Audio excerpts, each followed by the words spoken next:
Well, it's hard to believe it's Friday, May the 8th, and welcome to Wise Words from Waldo. If you've been following our daily devotions, you've probably figured out that I like using the songs we sing in worship as a way to illustrate a spiritual principle. One of the things I particularly dislike about the quarantine time is not being able to sing praises with my church family. Singing by myself is just not the same. And I'm sure not near as pleasant for my wife who's stuck at home with me. But you know what? I'll just keep on singing.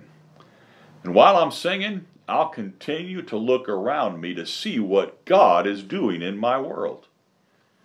You know, sometimes He works in mysterious ways. Bev was born in 1909 in Ontario. His dad was a pastor, his mother the church organist.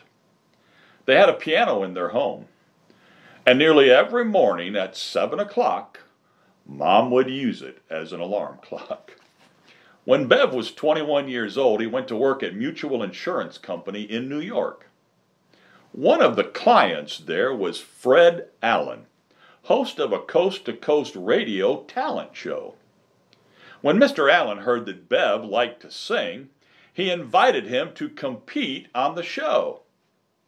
A few weeks later, on the National Broadcasting Company, was Bev singing "Go Down Moses."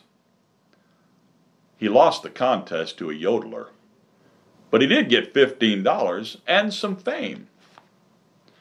One day, he sat down in his mother's organ to practice for the morning church service. He noticed a clipping with a poem written by Mrs. Rhea Miller. As he read the words, a melody came to him. When his mother came in, he played and sang the song for her. As a matter of fact, he sang it in church that morning. And Bev and the song would become famous. Well, he went by Bev, but you and I know him as George Beverly Shea.